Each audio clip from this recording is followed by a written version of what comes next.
Baik, terima kasih, teman-teman semua yang sudah hadir, terima kasih juga menyempatkan diri karena diskusi ini cukup mendesak ya, cukup tidak disiapkan dalam waktu yang panjang. Tapi terima kasih banyak kepada Mas Habibi dan Manabila yang, bersedia meluangkan, menyisihkan waktunya di sela-sela kesibukan PhD-nya yang luar biasa.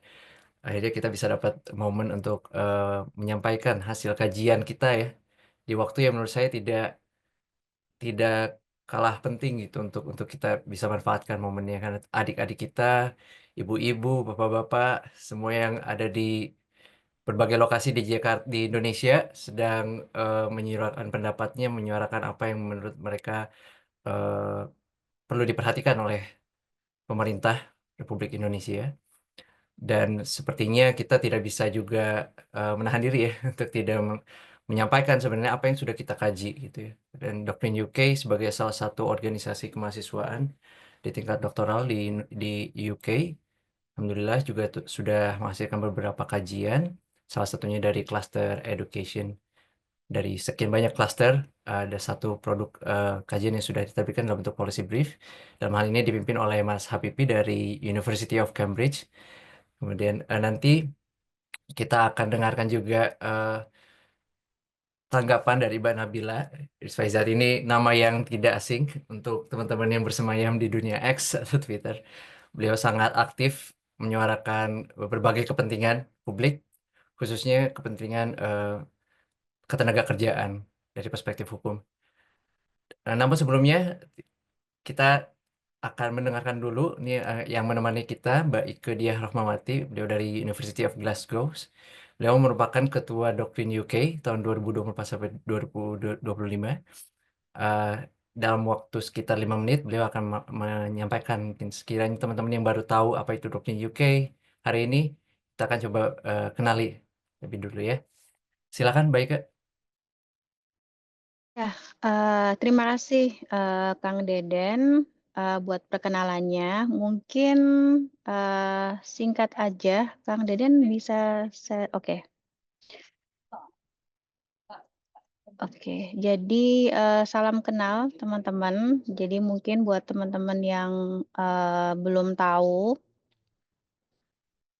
oke, ya, eee jadi hari ini, acara ini adalah merupakan salah satu hasil diseminasi dari salah satu klaster yang ada di Doktrin UK. Nah, buat teman-teman yang mungkin belum tahu Doktrin UK itu apa, saya perkenalkan sedikit, singkat aja. Jadi Doktrin UK itu adalah kumpulan satu organisasi yang mengumpulkan Pas mulai. atau Pas mulai.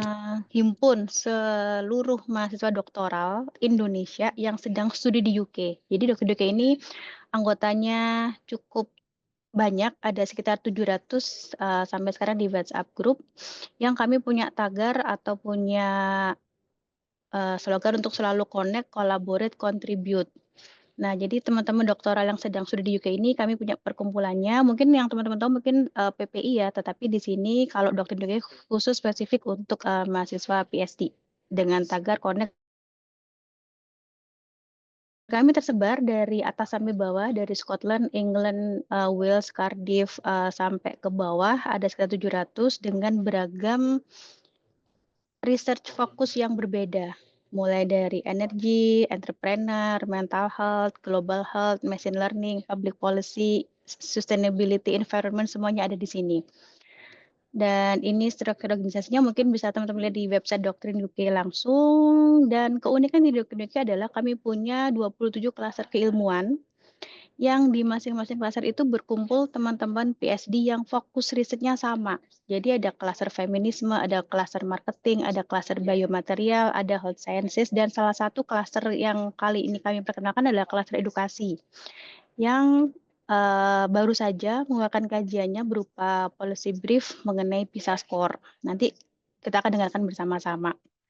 Nah, kegiatan kami apa aja selain diskusi klaster, kami juga menerbitkan beberapa publikasi dalam lingkup organisasi. Kami, sempat mengeluarkan Indonesia Carbon Market Development Report yang kami launching, 2 tahun lalu, dan juga beberapa buku terbitan bersama dari teman-teman doktrin yang menulis bersama, sehingga kami terbitkan buku terkait dengan climate change.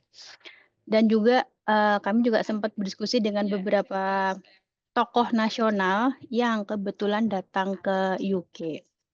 Dan setiap minggunya dipastikan selalu ada diskusi klaster yang kadang-kadang open for public seperti ini, kadang-kadang juga memang spesifik untuk member Doktrin UK itu sendiri.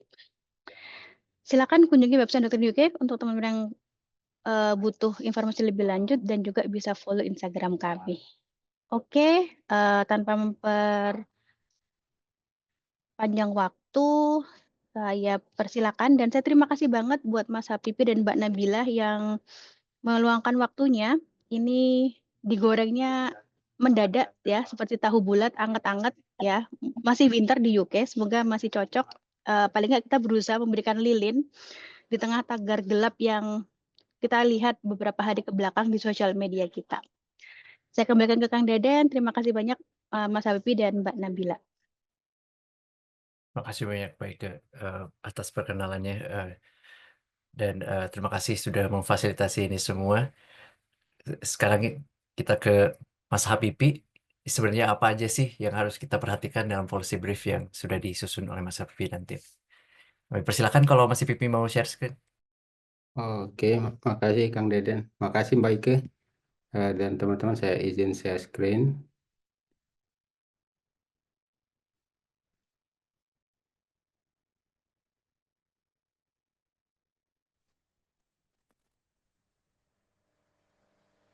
Ini kelihatan ya.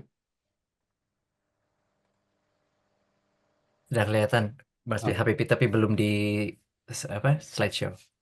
oke. Sip. Eh, Ya, Bismillahirrahmanirrahim. Assalamualaikum warahmatullahi wabarakatuh. Eh, Pertama-tama ya terima kasih Mbak Ike, Kang Deden yang sudah menginisiasi ini ya. Ya saya senang bisa berdiskusi. Ya mudah-mudahan ini bagian dari ini apa membangun bukan kesadaran tapi apa ya?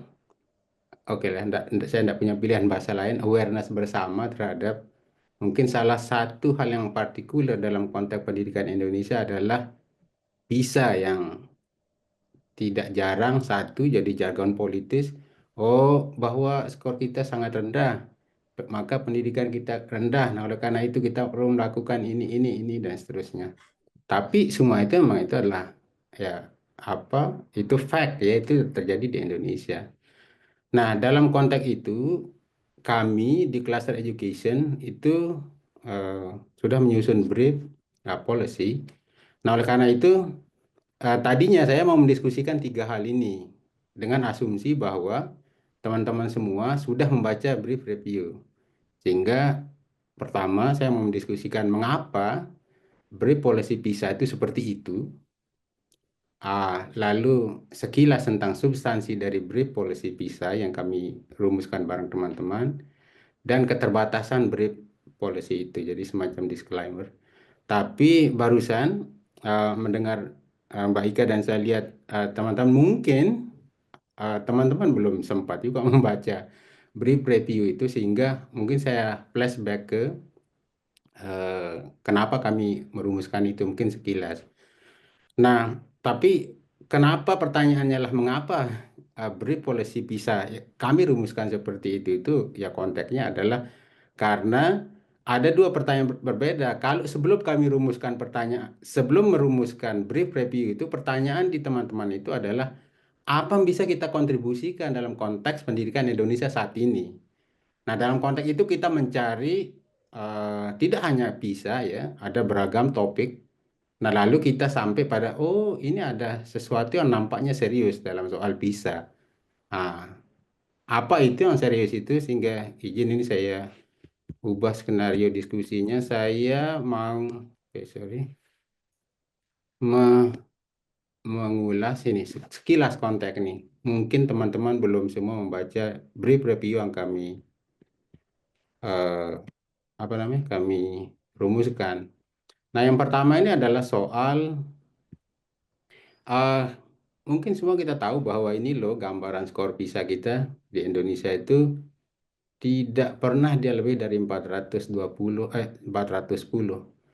Jadi selalu rendah, bahkan ini sejak tahun 2006 kita ikut dan terakhir kemarin 2002. Sorry.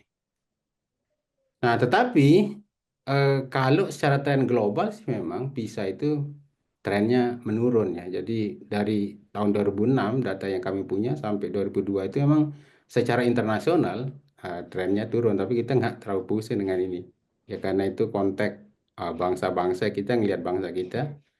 Nah, kemudian Finland yang sering juga jadi acuan di Indonesia, memang dia juga trennya turun soal PISA. Tapi negara-negara tetangga kita semacam Singapura atau Cina, meskipun Cina tidak seluruh Cina, mereka tren skor PISA-nya itu meningkat. Nah, PISA pun sebenarnya sudah mengeluarkan beberapa analisis terkait eh, apa sebenarnya konteks yang terjadi di negara-negara peserta yang ikut tes PISA. Nah, yang pertama itu misalnya soal variasi skor PISA antar sekolah. Nah, di kita, kalau di banyak negara itu skor eh, siswa dalam sekolah, sekolah sampel, dengan skor siswa di beragam daerah karena sampelnya adalah seluruh bangsa, seluruh daerah di negara itu. Di negara-negara tertentu itu variasinya sangat tinggi, tetapi dalam kasus Indonesia, variasi dalam sekolah dan antar sekolah itu juga tinggi. Tadinya bayangan saya kalau PISA itu dites di Jakarta, Bandung, Jogja, Bali misalnya, maka skor PISA kita akan sangat tinggi. Tapi berdasarkan data hasil PISA, sebenarnya tidak cukup demikian karena variasi skor siswa kita relatif similar. Nah, kemudian ada asumsi bahwa ini ada hubungan dengan jam belajar. Nah, kebetulan memang kita di Indonesia tidak rendah-rendah amat jam belajar kita. Ya, kalau yang biru ini belajar di kelas, kemudian yang ini adalah PR yang diberikan. Memang kita tidak setinggi beberapa negara lain. Dan PISA berdasarkan analisisnya menyimpulkan ada hubungan jumlah panjang jam belajar dengan skor PISA. Oke. Kemudian ini apa namanya? Ada hubungan ini klaim PISA ya dengan anggaran pendidikan dengan skor PISA. Kebetulan kita di Indonesia ini memang anggaran pendidikan rendah dan skor PISA-nya rendah. Nah, ini data PISA. Kemudian ada juga hubungan antara apa GDP dengan skor PISA dan kita memang itu di apa kuadran yang paling rendah ini. Nah, ada juga hubungan soal apa namanya ketergangguan anak dengan apa devices. Nah, kemudian ada juga ya ini bagian dari ketergangguan anak dengan perangkat elektronik. Memang di kita di Indonesia tingkat ketergangguan anak ya kebetulan yang biru paling rendah ini mereka sama sekali tidak pernah terganggu kalau jauh dari handphonenya atau sejenisnya. Memang kita tidak setinggi beberapa negara lain. Nah, tetapi yang menarik adalah ada data yang menunjukkan ini, yang bagian agak hitam gelap ini menunjukkan bahwa eh, hampir dia selalu terganggu ketika dia tidak dekat dengan perangkat elektronik ini. Dan persentase itu cukup besar dibanding beberapa negara lain ya. Saya kira data ini eh, kalau asumsinya kita terima ini cukup mengkhawatirkan. Nah, lalu saya balik. eh, itu asumsi yang dilaporkan PISA, kenapa skor siswa-siswa terkait PISA itu ya ada hubungan ya tadi ada GDP, ada ya spending, ada penggunaan perangkat elektronik terhadap skor mereka itu asumsi PISA. Tapi kami coba analisis lebih jauh. Yang kami analisis itu adalah coba kita perhatikan eh, buku pelajaran, bahan ajar anak. Yang kami analisis itu adalah buku siswa, buku guru, kemudian asesmen nasional.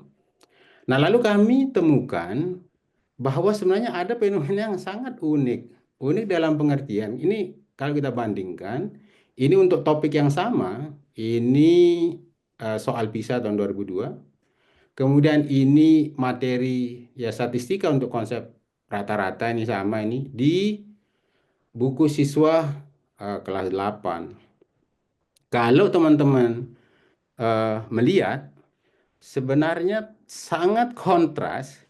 Pertama ya, tingkat kedalaman soal yang diminta. Tuntutan soal PISA dengan soal-soal yang kita latih ke siswa kita itu berbeda. Dari segi kontekstualisasi juga sangat tampak gitu. Nah, oleh karena itu, termasuk misalnya ini kan eh, apa soal soal yang sebenarnya cat-cat semacam ini kita sering lihat juga di buku siswa seperti ini misalnya. Tapi kalau kita perhatikan tingkat kedalaman soal, khususnya soal level 5 misalnya, itu sangat-sangat berbeda. Nah, berdasarkan itu semua, lantas kami merumuskan, oh kalau gitu sangat mungkin ini problemnya itu adalah problem eh, selama ini, sorry, anak-anak kita itu eh, diminta untuk apa namanya ikut tes PISA, tapi mereka tidak punya kes- kesempatan yang memadai untuk berlatih PISA. Jadi mereka sederhananya disuruh masuk arena tanding lari 100 meter. Tapi latihan yang kita berikan selama itu mereka hanya berlatih 30 meter. Sesederhana itu logikanya. Tapi bagi kami temuan ini saya pikir sangat substantif. Karena selama ini kita melihat bahwa, sorry, ada hal yang mendasar soal desain kebijakan, which is ya not bad. Jadi itu juga benar maksudnya.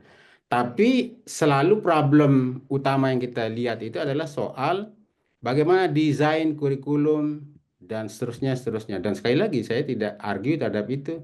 Itu baik gitu ya.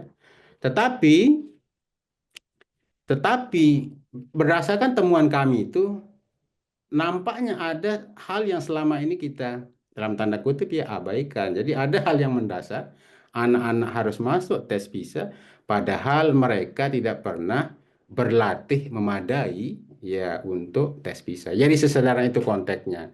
Nah, oleh karena itu saya balik kepada pertanyaan yang tadi pertama yang mau saya sampaikan, mengapa brief polisinya seperti itu. Oke.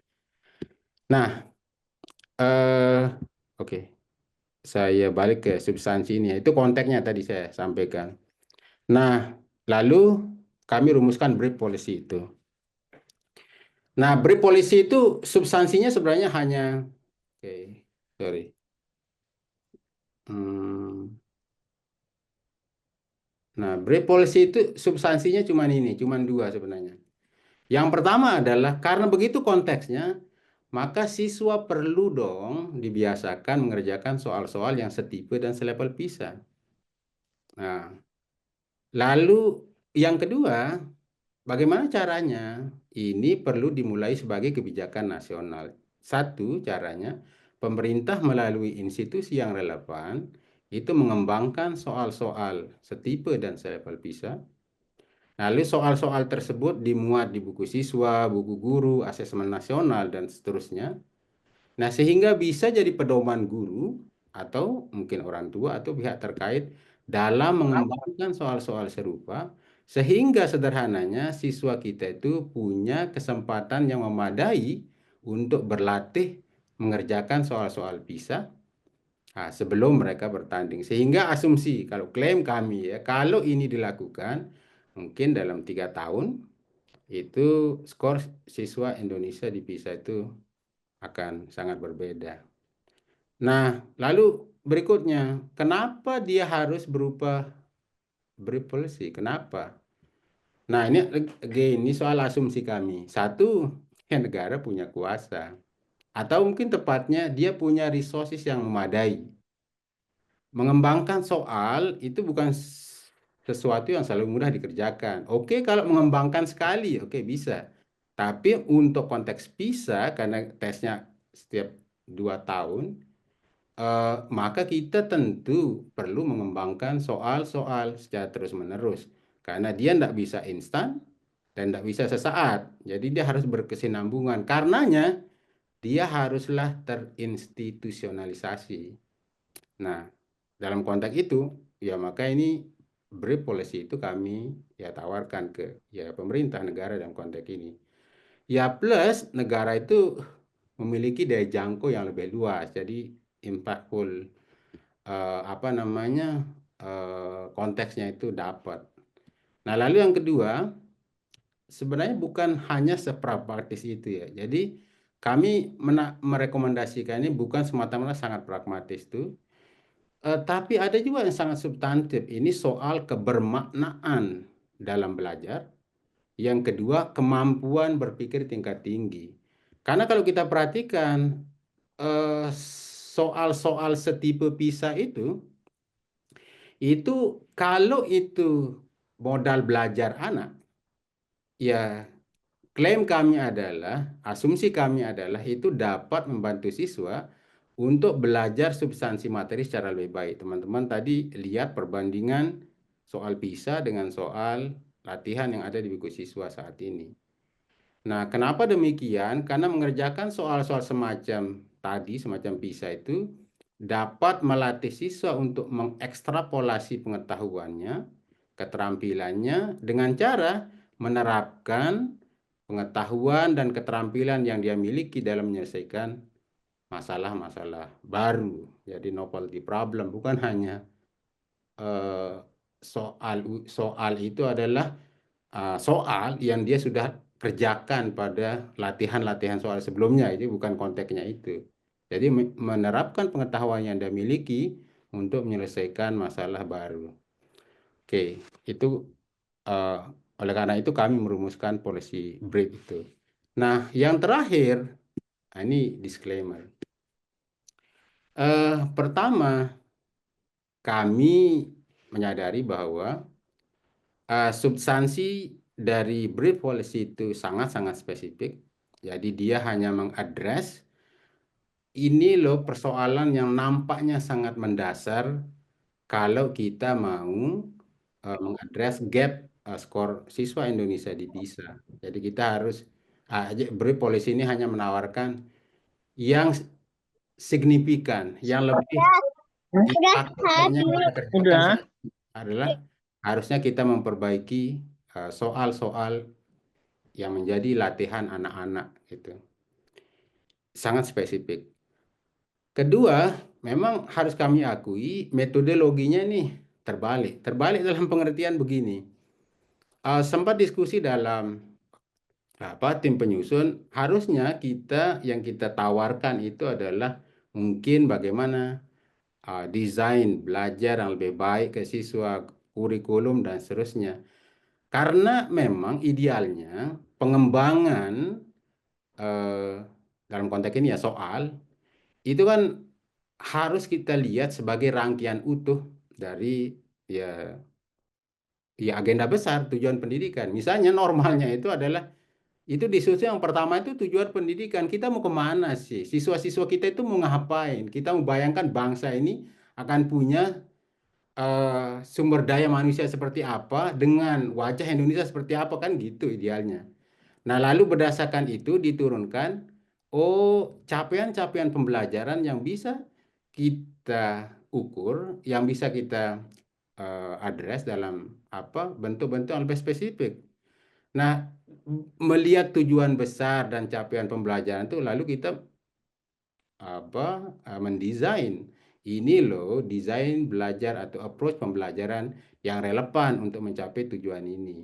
Nah, dalam konteks itu baru setelahnya kita merumuskan bagaimana mengevaluasi pembelajaran dengan desain dan tujuan besar seperti itu. Nah, sehingga soal sebagai bagian dari evaluasi itu disusun belakangan untuk merepresentasi spirit yang tercermin dari ya tujuan besar dan desain belajar. Tetapi kami tidak melakukan ini. Kenapa? Ya saya pikir, kami pikir ini emang satu ya, ini ada apa, dalam tanda kutip, mungkin ini nggak pas bahasanya, tapi saya tidak menemukan pilihan yang lain. Kita trauma. Setiap pergantian menteri itu selalu terjadi perubahan kurikulum, dan itu terus terang itu merepotkan. Meskipun saya setuju bahwa perubahan itu, kebaikan itu selalu diawali perubahan. Oke. Nah, tapi kita ini di tim perumus BRIP Policy itu mengadres dari ujung, ya, kami sebut dengan terbalik. Jadi yang kami coba tawarkan itu adalah bagaimana soal ini dikembangkan. Harapannya adalah nanti ke depan kalau ini masif, maka itu menuntut desain belajar yang relevan untuk ini, untuk soal-soal itu. Nah, dan seterusnya merumuskan capaian pembelajaran. Kira-kira begitu. Nah, sorry, saya skip. Karena ini tadi strukturnya berubah. Nah, lalu yang ketiga, kami menyadari bahwa BRIP policy ini ruang lingkupnya sangat terbatas. Eh, apa namanya? Bahwa bisa bersaing di PISA itu harus kita pandang itu hanya sebagai sebagian bahkan sebagian dari indikator kemajuan pendidikan Indonesia. Kenapa begitu? Karena bagaimana bayangan tentang pendidikan Indonesia sebenarnya sudah secara jelas dinyatakan dalam Undang-Undang Sisdiknas tahun 2003, itu bahwa bayangan pendidikan Indonesia itu ada peserta didik memiliki kekuatan spiritual keagamaan, pengendalian diri, kepribadian, kecerdasan, akhlak mulia, serta keterampilan yang diperlukan dirinya, masyarakat, bangsa, dan negaranya. Sehingga jelas bisa hanya sebagian kecil dari tujuan besar pendidikan Indonesia. Oke. Nah, kemudian yang terakhir, ini soal konteks. Jadi, faktor pendukung kemajuan pendidikan jelas tidak tunggal. Tadi bisa ada soal anggaran, ada soal yang lain-lain. Dan kalau kita adopsi pun salah satu perspektif misalnya yang ditawarkan para scholars, itu kan paling tidak ada faktor siswa, faktor infrastruktur belajar, anggaran, laboratorium, ruang sekolah, dan seterusnya. Ada lingkungan belajar, kapasitas guru, kompetensi guru, desain belajar, proses pembelajaran, dan seterusnya, evaluasi, dan seterusnya. Ada peran orang tua, masyarakat. Ada juga faktor eksternal, industri, dunia usaha, yang saya memilih melihatnya ini sebagai sesuatu yang dialektis. Jadi, ini semua secara dialektis saling mempengaruhi.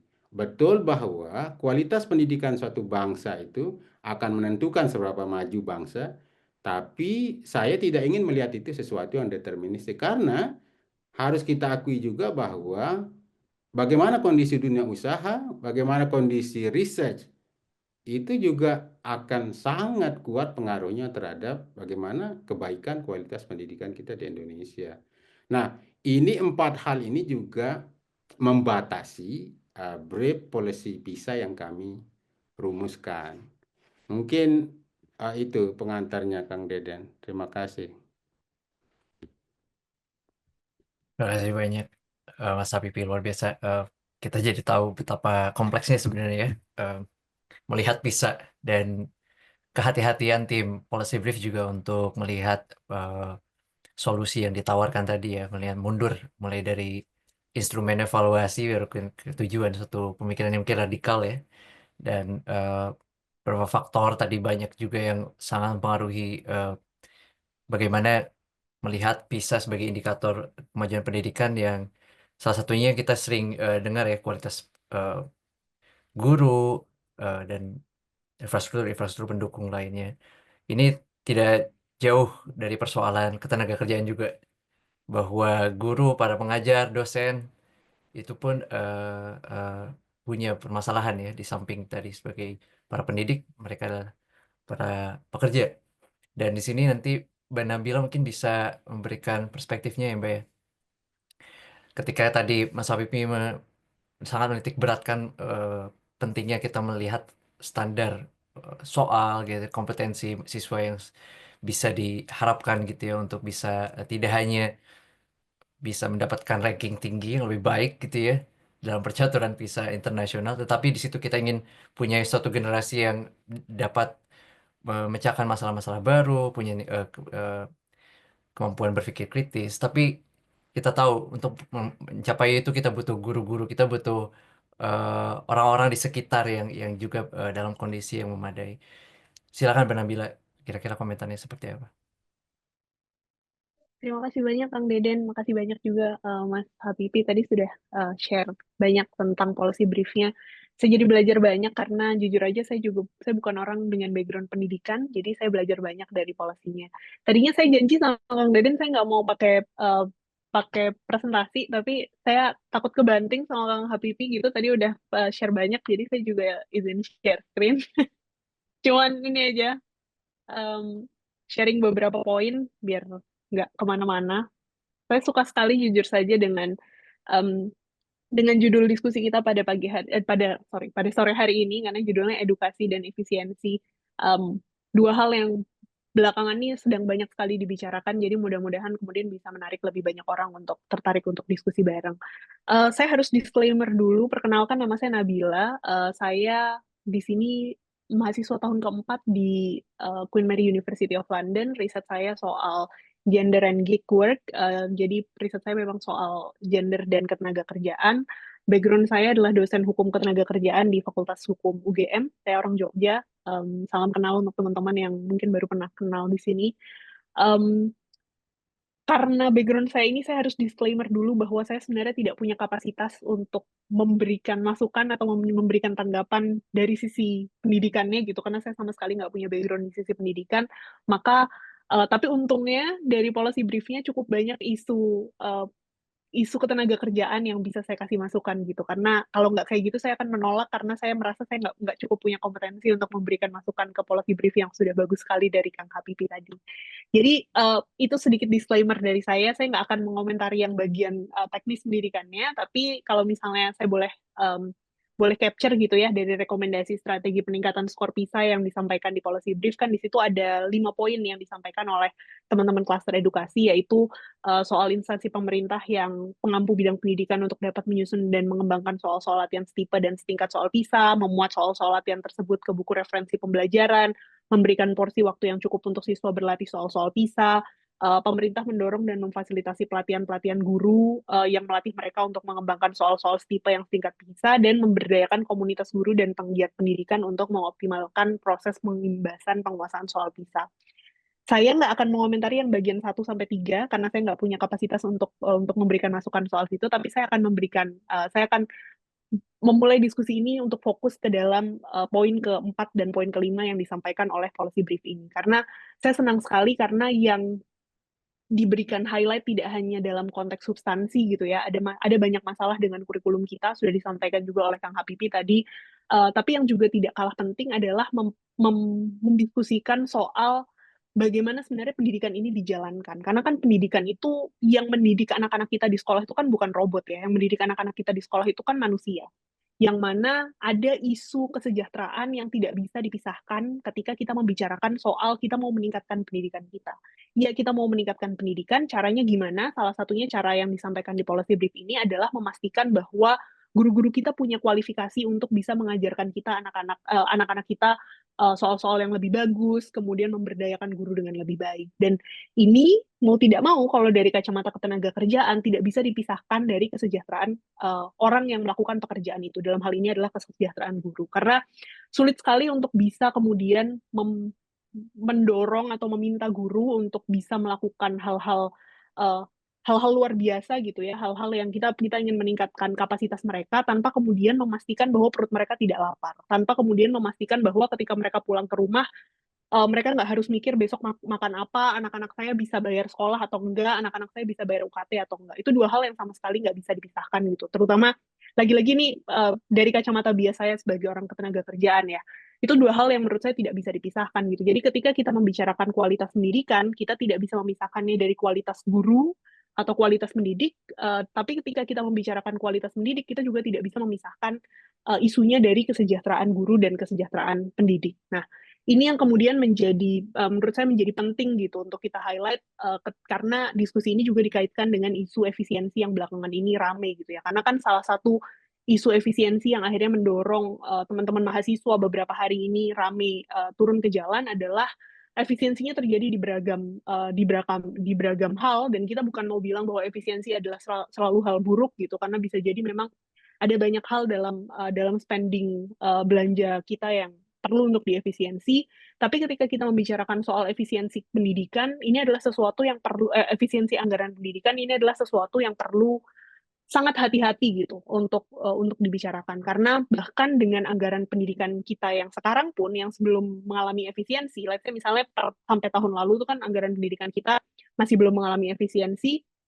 Itu aja kalau kita kaitkan dengan kesejahteraan guru dan juga kesejahteraan dosen yang sama-sama pendidik, itu aja tuh masih jauh dari harapan gitu. Ini saya capture dua berita nasib guru dan dosen di Indonesia yang di-capture di dua berita 2 hari ini ya, dari 16 Februari dan 18 Februari, biar kelihatan saya capture tanggalnya.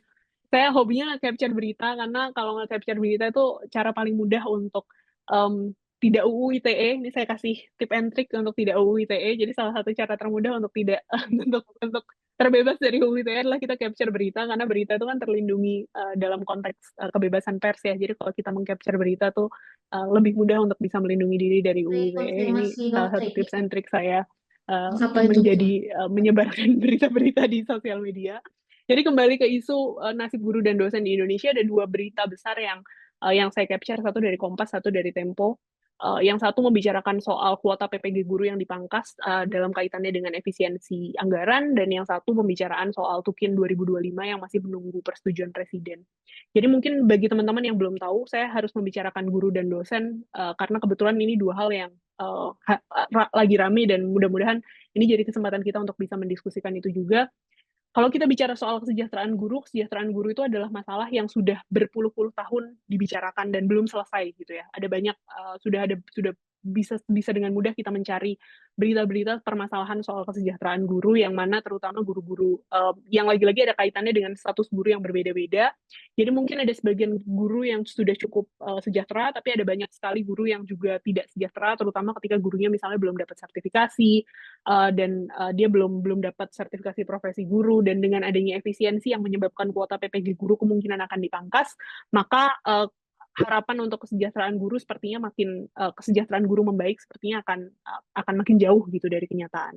Di sisi lain, jangankan guru, dosen pun yang kadang-kadang dianggap guru yang lebih elit gitu ya, dibandingin dengan guru gitu. Jadi dosen pun sebenarnya hari-hari ini makin terlihat bahwa ada masalah kesejahteraan yang belum selesai juga. Salah satunya misalnya soal isu Tukin dosen yang oleh teman-teman Adaksi, oleh teman-teman Serikat Pekerja Kampus, diadvokasikan sudah hampir 1 tahun belakangan ini, karena kita lelah gitu, kita baru ngeh bahwa ternyata di antara semua teman-teman PNS lain gitu, cuman dosen ASN Kemendikbudristek yang tidak dapat Tukin. Jadi kalau misalnya ASN lain biasanya dapat Tukin, dosen ASN tuh nggak dapat Tukin. Saya bukan dosen ASN, tapi saya turut merasa tidak nggak fair lah gitu bagi teman-teman dosen ASN yang nggak dapat Tukin, sementara gaji pokoknya sebenarnya sangat kecil. Jadi itu adalah dua advokasi yang sedang dilakukan oleh teman-teman guru maupun teman-teman dosen, yang kemungkinan besar akan makin sulit apabila pasca adanya efisiensi anggaran. Jadi harapan soal perbaikan nasib guru dan dosen yang tadi dikaitkan dengan upaya kita untuk bisa memperbaiki skor PISA Indonesia itu sepertinya makin jauh dari harapan. Sudah cukup banyak gitu orang yang membahas isu ini, karena memang ini saya capture dari berita narasi, jadi konteks PISA dan efisiensi anggaran pendidikan tinggi sebenarnya sudah cukup banyak juga belakangan ini dibicarakan gitu, karena ketika sektor pendidikan menjadi korban efisiensi anggaran, ada banyak hal yang perlu kita tanyakan gitu. Di mana sih sebenarnya apakah tepat gitu? Apakah tepat bukan efisiensinya sendiri? Efisiensinya mungkin diperlukan gitu, tapi apakah tepat untuk melakukan efisiensi di sektor pendidikan yang mana ini seharusnya menjadi fokus utama gitu, menjadi fokus utama ketika kita mau membangun sumber daya manusia di Indonesia. Apalagi kebijakan soal efisiensi anggaran ini kan belakangan ini ternyata juga bias dengan kemungkinan adanya kita mau bikin semacam SWF gitu ya, dan antara macam investasi dana di Indonesia untuk masa depan, yang mana lagi-lagi bagus gitu. Tapi kita perlu mempertanyakan apakah kita sudah sampai pada posisi itu, sementara investasi untuk sumber daya manusia aja kita masih ngot-ngotan gitu, kita masih sangat kurang dan malah bakal dipotong dengan adanya efisiensi anggaran pendidikan. Tadi Mas Habibie juga sudah share bahwa sudah cukup banyak riset yang menunjukkan bahwa ada anggaran pendidikan, ada kaitan antara kurangnya anggaran pendidikan dengan lemahnya, dengan kecilnya angka PISA kita gitu kan, skor PISA kita gitu. Dan dengan anggaran pendidikan yang sebelumnya aja, skor PISA kita tuh masih rendah. Gimana jika anggaran pendidikan itu tuh dipotong lagi? Dan anggaran pendidikan, kalau misalnya kita baca berita kan sebenarnya terlihat bahwa anggaran pendidikan tahun ini sebenarnya cukup tinggi ya. Cukup tinggi, lebih tinggi dibandingkan tahun sebelumnya gitu. Dibandingkan 2024 sebenarnya dia lebih tinggi. Tapi yang perlu dikritisi sebenarnya, jangan lupa bahwa anggaran makan siang gratis MBG, makan bergizi gratis, bukan makan siang gratis. Jangan lupa bahwa anggaran makan bergizi gratis yang merupakan program utama Presiden Prabowo itu salah satunya dimasukin ke anggaran pendidikan. Jadi di atas kertas mungkin kelihatan bahwa anggaran pendidikan kita besar, tapi sebenarnya ada porsi sangat besar dari anggaran pendidikan itu yang terserap oleh program makan bergizi gratis gitu. Jadi meskipun di atas kertas dia kelihatannya sesuai dengan mandat konstitusi minimal 20% dari total APBN, sangat mungkin sebagian cakupan cukup besar dari anggaran pendidikan itu sudah terserap di program makan bergizi gratis yang anggarannya cukup besar. Jadi ada sekitar 71 triliun yang dia masuk ke dalam postur anggaran pendidikan. Jadi meskipun di atas kertas anggaran pendidikan kita besar, masih memenuhi mandat konstitusi 20%, sebagian besar bisa jadi tidak masuk ke dalam anggaran pendidikan beneran gitu, maksudnya ke dalam peningkatan kapasitas guru, fasilitas sekolah, kemudian bantuan ke siswa gitu, ke siswa dan mahasiswa, tapi justru masuk ke dalam postur anggaran makan bergizi gratis. Ini yang juga sudah cukup banyak dikritisi gitu ya oleh ICW, oleh beberapa organisasi masyarakat, karena dengan postur anggaran yang kemarin, yang tahun lalu, yang bahkan di situ di dalamnya tidak termasuk program makan bergizi gratis saja, masih sangat jauh kebutuhan terhadap peningkatan kesejahteraan dosen dan guru, peningkatan kapasitas dari guru dengan melalui pelatihan-pelatihan dan beragam fasilitas pendidikan yang lain. Jadi memang membicarakan peningkatan visa di tengah efisiensi anggaran pendidikan itu rasanya kayak jadi cita-cita yang jauh banget gitu, kayak di atas di depan panggung pemerintah selalu mengatakan bahwa kita pengen ningkatin skor PISA kita harus meningkatkan skor PISA kita, tapi pada kenyataannya hal-hal yang dilakukan oleh pemerintah itu justru menjauhkan mimpi itu gitu, menjauhkan mimpi untuk meningkatkan skor PISA di Indonesia.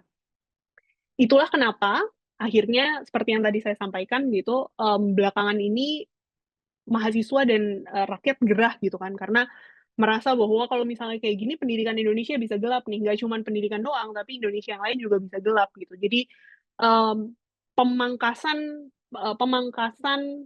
anggaran pendidikan itu bisa dikatakan sebagai salah satu yang akhirnya kemudian mendorong, sebenarnya banyak alasannya. Kalau misalnya bisa dilihat di sisi sebelah itu kan, teman-teman yang lagi demo sekarang, lagi aksi Indonesia Gelap itu kan tuntutannya ada banyak ya, evaluasi efisiensi anggaran, mereka bantu mendorong realisasi tukin dosen juga.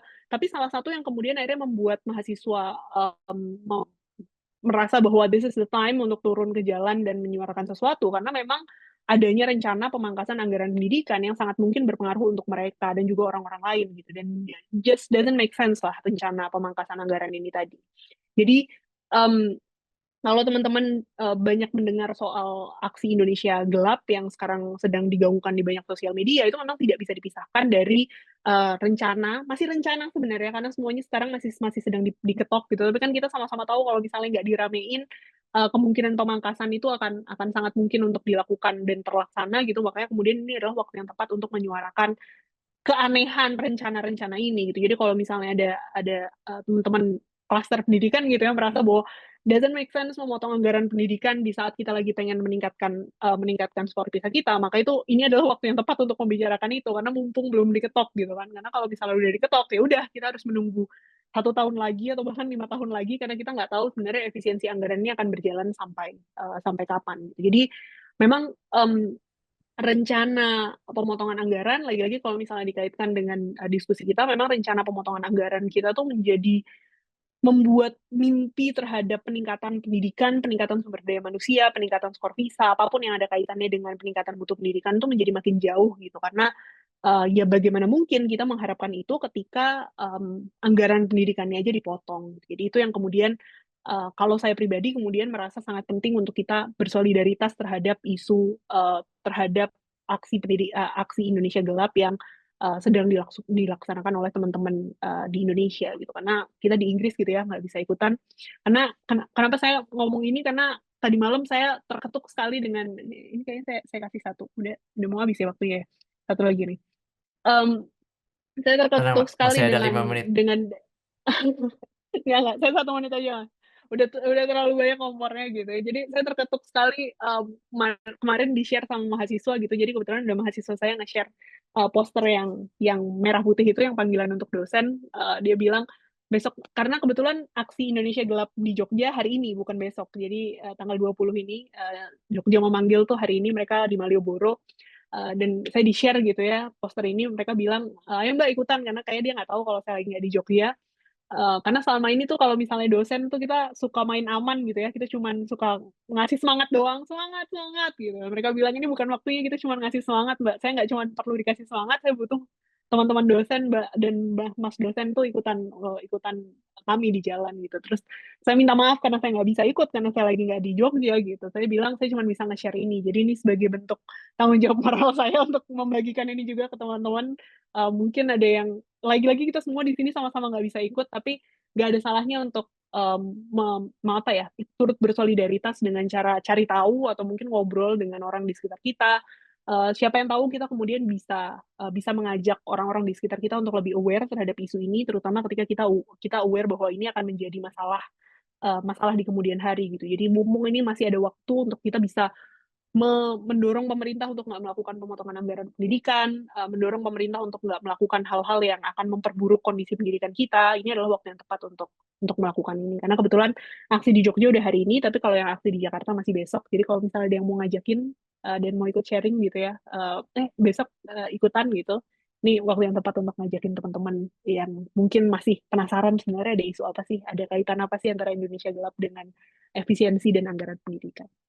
Jadi mungkin saya selesaikan di situ aja. Sekali lagi saya mohon maaf kalau misalnya ini jadi agak jauh dari policy brief yang tadi sudah disampaikan oleh Mas Habibi, karena saya ngerasa policy briefnya udah bagus gitu ya, udah nggak banyak yang bisa saya kasih masukan. Tapi mumpung isunya lagi anget dan ada kaitannya dengan yang lagi rame-rame di Indonesia, dan mumpung kita ada kesempatan untuk ngobrol bareng dan kumpul bareng, apa ya saya jadi tukang kompor aja lah di sini gitu. Dan tadi udah minta izin sama Kang Deden boleh ngomporin dikit, jadi mudah-mudahan masih tetap inline dengan diskusi kita. Jadi sampai di sini dulu kalau buat saya. Terima kasih banyak sudah dikasih kesempatan untuk ngobrol dan sharing dan ngasih dan membaca policy brief yang dibuat oleh teman-teman klaster edukasi. Saya kembalikan ke Kang Deden. Terima kasih banyak Mbak Nabila. Kita sudah terbakar-bakar ya, ditambah kompor sebanyak apapun sebenarnya sudah terbakar Mbak Nabila, tenang aja. Dan kita masih punya banyak waktu, sekitar 30 menit lebih. Silakan teman-teman kalau ada pertanyaan lewat chat atau raise hand kalau ingin sampaikan langsung. Tapi sebelum teman-teman, saya mencoba tanya dulu mungkin ya Mas Habibie dan Mbak Nabila. Karena kita kan sebenarnya di UK gitu ya, Mas Habibie, Mbak Nabila, dan kita terekspos juga dengan sistem pendidikan di sini dan segala masalah yang ada juga. Gitu. Kira-kira dari perspektif pendidikan Mas Habibie, kemudian Mbak Nabila dari ketenagakerjaan pendidikan di UK, apa sih yang bisa kita lihat ya, bisa kita ambil dari yang terjadi di UK mungkin tidak hanya yang baik, mungkin aja hal yang mungkin kita bisa pelajari dari segi yang bisa kita hindari gitu yang sudah terjadi di UK. Dari Mas Habibie mungkin, silakan. Makasih Kang. Apa yang bisa kita pelajari dari UK? Ya satu ya, kami juga di Cluster Education sempat menulis buku yang sebenarnya sih ide besar bukunya itu adalah bagaimana membantu teman-teman yang mau menyekolahkan anak di Inggris. Nah, tetapi sebenarnya secara eksplisit buku itu juga memuat beberapa kekuatan yang dimiliki sekolah Inggris dibanding misalnya dengan observasi ya kami dengan pendidikan di Indonesia. Salah satunya misalnya adalah eh, bagaimana belajar. Kalau di Indonesia, sekali lagi bisa jadi saya parsial ya, karena saya melihat bagaimana sekolah di Lombok. Nah, saya di Lombok, saya memang alumni Gajah Mada juga, Mbak Nabila, jadi kita kagama. Eh, tapi observasi saya tetap ada parsial, sehingga eh, kalau kesimpulan berdasarkan observasi yang terbatas itu, misalnya satu, beban belajaran di sekolah dasar itu kan sangat berbeda. Di sini karena approach belajar itu sangat-sangat bahasa sederhananya ya sangat baik gitu ya. Dalam pengertian kalau kita tanya anak belajar apa tadi, mereka itu pasti tidak bisa jawab. Tapi kalau pertanyaannya ngapain aja tadi di sekolah, mereka itu akan bisa menjelaskan, oh tadi kami apa mengamati, mencoba bagaimana proses metabolisme, jadi makan itu masuk ke mulut lewat ini, saya juga tidak hafal, dia bisa jelaskan. Nah kemudian diproses dan setelah sekian hari dia akan dikeluarkan misalnya sebagai sisa dan selainnya sebagai energi dan seterusnya. Oleh karena itu poinnya apa? Jadi proses belajar itu memang sesuatu yang terlibat dalam proses tindakan. Misalnya itu satu. Yang kedua, itu beban belajar anak dalam pengertian PR. Di sini di Cambridge itu ada dua sekolah berdekatan, kemudian ada anak tetangga juga sekolah. Di satu sekolah itu sama sekali tidak ada PR sepanjang tahun. Di satu sekolah cuma ada PR 1 minggu gitu. Tapi saya mau highlight ini juga harus kita lihat secara kontekstual ya. Maksud saya itu adalah 3 hari yang lalu saya membaca di BBC misalnya bahwa sekolah-sekolah di Inggris khususnya yang SMP ke atas itu eh, saya tidak tahu persis kapan mulainya, tapi sudah mulai menghukum anak yang tidak sepenuhnya mengerjakan PR dan ada orang tua yang protes. Nah, apakah ini ada kaitannya dengan kalau kita lihat memang skor PISA Inggris juga terus menerus turun. Finland juga terus menerus turun karena oleh karena itu kan di Finland sudah mulai sekolah-sekolah, correct me if I'm wrong. Jadi sekolah-sekolah itu sudah mulai anak-anak dijauhkan dari perangkat elektronik justru. Bukan semata karena PISA, tapi berdasarkan asesmen mereka ada persoalan juga ini soal apa namanya soal perilaku sosial dan seterusnya terhadap penggunaan perangkat elektronik yang terlalu masif dalam belajar misalnya. Nah, mungkin dua hal itu, tapi yang paling kontras yang kami tulis di buku eh, sebenarnya itu panduan orang tua di sekolah di Inggris ya, tapi paling tidak itu sangat kelihatan. Oke, makasih Kang Deden. Makasih Mas Habibie. Jadi ternyata skor Inggris juga bisa lagi turun-turunnya ya. Dan, tapi setidaknya kita bisa ambil hikmah dan eh, apa sih yang mungkin bedakan kuliah di Inggris. Karena tadi paparan-paparan kita kan sangat umum di Indonesia dan ternyata ini masalah umum. Kembali lagi tadi ada masalah gadget gitu ya, itu ya berarti pertimbangan juga ya dalam proses pembelajaran. Nah, Mbak Nabila gimana nih? Apalagi sekarang ada tagar kabur aja dulu. Nih bisa nggak nih kalau jangan-jangan guru-guru dosen-dosen pengen ngajar di luar negeri aja gitu. Ketika kita lagi butuh-butuhnya Ah, guru-guru dan dosen-dosen yang berkualitas gitu. Tapi apakah semudah itu betul. gitu untuk di UK itu gimana kira-kira Mbak Nabila?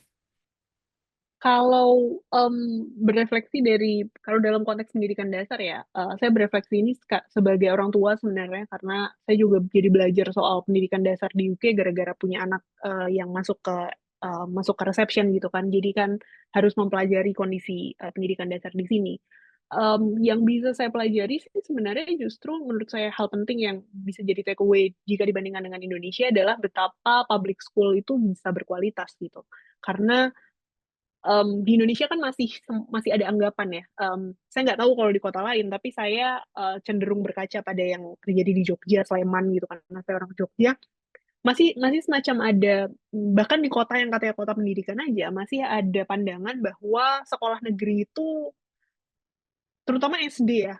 Sekolah negeri SD itu bukan pilihan bagi orang tua yang bisa orang tua menengah menengah atas yang bisa membayar untuk sekolahnya karena dia dianggap punya kualitas yang lebih buruk dibandingkan dengan sekolah swasta gitu kan. Jadi kalau misalnya punya anak punya uang gitu ya, orang tua yang punya uang akan punya kecenderungan untuk membayar di sekolah swasta dibandingkan di sekolah negeri, simply karena dianggap bahwa sekolah negeri kualitasnya tidak bagus, sehingga untuk bisa memberikan kualitas yang bagus bagi anak maka dia harus menyekolahkan di sekolah swasta. Sementara kalau misalnya kita ngelihat di Inggris, meskipun terutama kalau di London masih ada kecenderungan juga untuk orang tua membayar untuk orang tua memasukkan anaknya di private school, tapi kan harus diakui bahwa um, secara kualitas public school-nya sendiri juga sudah sangat bagus gitu, sudah sangat mumpuni sehingga ya nggak masalah gitu orang untuk bisa masuk ke sekolah negeri ke sekolah publik. Hal ini yang sebenarnya juga sangat penting untuk kemudian um, kita kita apa ya kita refleksikan gitu dalam konteks pendidikan di sekolah negeri kita. Kenapa kok kemudian ada stigma bahwa sekolah negeri di Indonesia itu nggak bagus, kualitasnya nggak bagus, dan itu kan lagi-lagi dikaitkan dengan kondisi gurunya gitu kan. Sementara kalau misalnya di swasta, mungkin kalau di swasta gurunya gajinya lebih tinggi, makanya dia lebih bisa perform. Sedangkan kalau misalnya guru-guru di sekolah negeri banyak yang uh, guru-guru honorer, gajinya 500.000 satu bulan, nggak nyampe 500.000 satu semester bahkan, sehingga kemungkinan untuk dia bisa perform dan memberikan delivery pendidikan yang baik di sekolah negeri memang menjadi sulit. Yang ini nanti akhirnya ketika ini bertumpuk gitu kan akhirnya menjadi masalah kelas gitu kan, masalah yang kaya jadi bisa mengakses pendidikan bagus, sedangkan yang tidak kaya, yang tidak bisa membayar untuk masuk sekolah swasta, terpaksa untuk hanya bisa mengakses pendidikan yang kurang bagus. Nah, hal ini yang kemudian akhirnya menjadi isu penting gitu kan kalau misalnya kita kontekstualisasikan di Indonesia. Jadi gimana caranya kita bisa pede memasukkan anak kita untuk masuk ke sekolah negeri karena sekolah negerinya berkualitas. Terus itu kalau dari sisi sekolah dasar, kalau dari sisi pendidikan tinggi sih yang saya pelajari dari 4 tahun jadi PhD di sini memang em, kualitas pendidikan tinggi itu dijaga dengan baik dengan kualitas dosennya juga gitu kan. Kita lagi-lagi tidak bisa mengharapkan kualitas pendidikan tinggi yang baik kalau dosennya tidak berkualitas, dan bagaimana cara menghasilkan dosen yang berkualitas tuh ternyata banyak banget gitu layernya, nggak cuma sekedar dikasih gaji yang cukup gitu, karena kalau misalnya dikasih gaji yang cukup itu pun masih debatable. Di Inggris juga katanya gajinya juga nggak terlalu bagus sebenarnya dalam konteks dosen. Tapi selain soal gaji yang cukup ternyata ada banyak layer gitu, bagaimana caranya memastikan bahwa dosen punya punya waktu yang cukup untuk riset gitu, misalnya mereka bisa mengakses sabbatical leave misalnya, hal yang nggak dikenal di Indonesia, sehingga sebagai dosen kita tuh 1 tahun diminta untuk tridharma, semua hal dikerjain. Di satu sisi kemudian tetap dituntut untuk bisa dituntut untuk punya publikasi, sementara di saat yang sama kita ngajar tuh bisa kayak 24 SKS. Real story, saya sering banget ngajar sampai 30 SKS gitu dalam satu semester. Jadi rasanya sulit kan kita bisa menuntut hal itu ketika bahkan nggak lagi ngomongin gaji nih, tapi ngomongin ngomongin bagaimana tingkat um, output yang diharapkan pun itu tuh jauh gitu kalau dibandingkan dengan di sini yang orang tuh bisa saya punya supervisor yang misalnya satu satu semester karena dia 1 tahun karena dia dapat grant, maka dia nggak ngajar sama sekali, dia 100% cuman cuman riset dan nulis doang gitu ya. Saya kira banyak dari teman-teman kita yang punya teman-teman kita di sini yang jadi familiar terhadap hal itu ketika di sini, karena ketika di Indonesia sama sekali nggak ada tuh cerita kayak gitu. Kok ada dosen 1 tahun nggak ngajar karena dia dapat grant, dia nulis cuman riset doang tuh saya belum pernah ketemu sama sekali di Indonesia, tapi ternyata itu hal yang wajar di sini. Dan itu mudah-mudahan sih nanti ketika kita pulang tuh hal yang sama-sama bisa kita, mungkin nggak langsung bisa dilaksanakan juga karena masih jauh untuk bisa ke situ, tapi seenggaknya apa ya, dream of the impossible gitu, berpikir bahwa oh ternyata mungkin loh dosen tuh nggak nggak punya beban kerja yang segitunya gitu. Oh, ternyata mungkin loh kita tuh fokus cuman riset aja misalnya, kayak gitu. Hal-hal kayak gitu sih yang kayaknya menjadi penting untuk kita tularkan seenggaknya dalam diskusi-diskusi kita nanti pulang ke Indonesia. Gitu. Terima kasih Mbak Nabila, luar biasa. Ini 2 poin penting ya, betapa kita harus bisa menghadirkan sekolah yang tidak berstrata ya. Semua sekolah harus berkualitas sama, mau negeri, mau swasta gitu ya. Dan bahwa mungkin dosen-dosen Indonesia itu cukup tabah gitu, tidak perlu punya banyak gaji asal beban kerjanya manusiawi aja gitu ya Mbak Nabila ya. ada waktunya untuk research, ada waktunya untuk mengabdi, ada waktunya untuk mengajar, karena jumlah dosen juga kan sebenarnya memadai mungkin ya untuk mengombinasikan itu gitu ya. Dan itu mungkin ya perlu perlu kita bisa pelajari juga dari sistem yang ada di UK. Ini terima kasih ada Mas Zul dan Mas Banu udah raise hand, tapi sebelumnya ada Mbak Gia, Kak Gia dari Banjarmasin, Universitas Terbuka. Beliau menyampaikan pertanyaan by chat, private saya, nah mungkin panjang ya. Ini pertanyaannya mungkin lebih cenderung ke Mas Habibi dulu ya. Nanti mungkin Mbak Nabila bisa menambahkan kalau ada yang relevan. Pertanyaannya, apakah di negara Inggris atau negara Eropa lainnya ada perbedaan gaji atau tunjangan antara guru di sekolah publik atau swasta? Eh, di sini ada irisan ya soal gaji kan. Melihat kebijakan gaji guru dan dosen tidak ada minimum standar. Swasta bergantung kemampuan yayasan, kalau negara bergantung klaster-klaster, menurut Mbak Gia, untuk di Indonesia mungkin ya. Kemudian melihat perbedaan kurikulum merdeka dan nantinya ada penyesuaian kurikulum, seberapa sering sistem kurikulum sekolah berubah di negara Eropa? Ini pertanyaan kedua. Sebagai contoh, di negara Malaysia, sistem pendidikan itu tidak bisa berubah-ubah walaupun berganti kabinet. Tuh, jadi dua pertanyaan ya. Pertama soal ketimpangan gaji di Eropa dan soal kurikulum di Eropa. Silakan Mbak Mas Hafi mendahului. Terima kasih Kang Deden dan Mbak yang dari Banjarmasin. Eh, Sangat fundamental saya pertanyaannya nih. Saya mulai mungkin dari yang nomor 2. Seberapa sering sebenarnya berubah? Mungkin eh, karena data saya tidak memadai untuk melihat seberapa sering. Tapi ada dua hal yang perlu di mungkin share ya dalam konteks ini. Pertama, eh, di Indonesia memang perubahan itu melelahkan. Kenapa perubahan itu melelahkan? Karena gap kapasitas antara penawar perubahan pemerintah dengan stakeholder sekolah, institusi pendidikan di bawah itu masih sangat jauh. Jadi ide perubahan yang ditawarkan pemerintah, kemudian bagaimana implementasinya itu selalu menjadi pekerjaan besar. Nah, oleh karena itu perubahan itu selalu melelahkan. Bahkan yang sering terjadi adalah kita sering kehabisan energi untuk menyesuaikan diri dengan perubahan. Karena ada gap itu. Tentu ada soal lain lagi bahwa memang sering juga ide perubahannya itu tidak berangkat dengan melihat realitas. Mungkin agak oportunis kalau istilah Tan Malaka, mungkin agak melampaui realitas. Nah, yang kedua, kalau kita bandingkan dengan di UK, saya lihat sekilas Cambridge misalnya. Itu tampak bahwa ada independensi sekolah-sekolah dalam menentukan kurikulum. Pemerintah mengharuskan ada asesmen nasional yang mereka sebut Key Stage 1, Key Stage 2, dan seterusnya. Tapi yang diuji itu cuma dua, membaca, literasi, dan matematik. Jadi ujian nasional anak-anak di Inggris, sebutlah ujian nasional, itu hanya dua. Dan itu tidak penentu kelulusan, oke? Tidak penentu kelulusan. Nah, dan itu yang menjadi target pemerintah. Nah, sekolah-sekolah memang dia ada Departemen Education juga. Tapi kalau saya lihat perbandingannya, ada ruang independensi yang cukup di sekolah.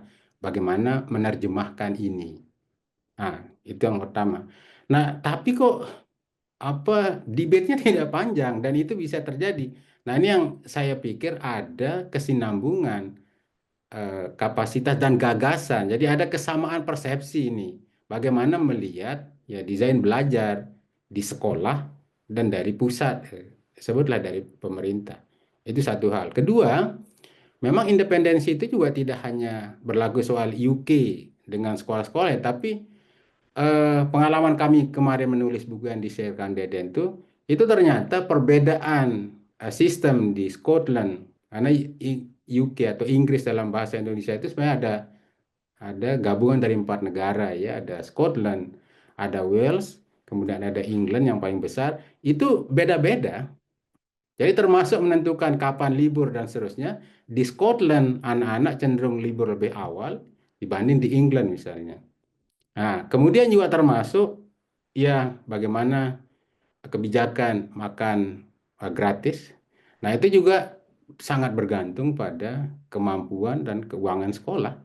Dan itu kalau di Inggris rata-rata anak sampai kelas 2 SD itu mereka difasilitasi makan. Saya kurang pasti di London, tapi sejauh saya tahu kayaknya sampai kelas 2 SD.